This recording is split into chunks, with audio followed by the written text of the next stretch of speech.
సింహాచలం ప్రసాదంలో నత్త ఇప్పుడు రాజకీయ దుమారం రేకెత్తిస్తుంది. వైఎస్ఆర్సీపీ అలాగే టీడీపీ వ్యవహారంలో భిన్న అభిప్రాయాలు అలాగే రాజకీయ విమర్శలు చేసుకుంటున్నాయి.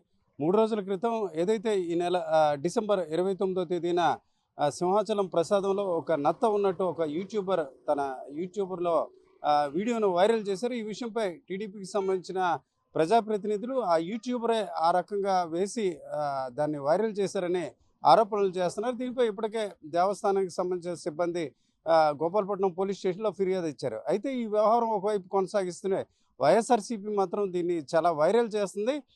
నిజంగా అక్కడ ప్రసాదంలో నాణ్యత లేకపోవడం, ఇతర వ్యవహారాలు ఉన్నప్పుడు కూడా దాన్ని గోప్యంగా ఉంచడమే కాకుండా యూట్యూబర్పై తిరిగి కేసు పెడుతున్నారని ఇటు ఇన్స్టాగ్రామ్లోని ఫేస్బుక్లో కూడా ఒక రాజకీయ విమర్శలు చేస్తున్నాయి. ఇప్పటికే వైఎస్ఆర్సీపీకి చెందిన విశాఖ జిల్లా అధ్యక్షుడు కేకే రాజు అలాగే భీమిలి సమన్వయకర్త చిన్నశ్రీని కూడా దీనిపై కొన్ని రకాల విమర్శలు చేస్తున్నారు. ఏదేమైనప్పటికీ నత్త వ్యవహారం ఇటు టీడీపీ అలాగే వైఎస్ఆర్సీపీ మధ్య ఒక రాజకీయ చర్చకు కొనసాగించడం కాకుండా ప్రజల దృష్టిలో కూడా ఇది ఒక రాజకీయ అంశంగా మార్చే ప్రయత్నాలు ఈ రెండు పార్టీలు చేస్తున్నాయి.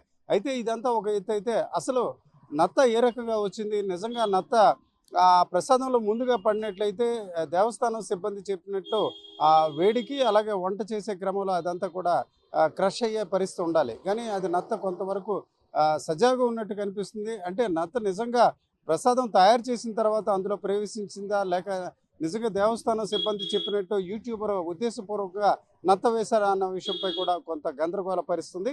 ఈ దశలో పోలీసుల విచారణలో అసలు నిజాలు తెలియాల్సిన పరిస్థితి కనిపిస్తుంది. కెమెరా పర్సన్ తిరుపతితో రామచంద్రరావు, ఆర్టీవీ, సింహాచలం.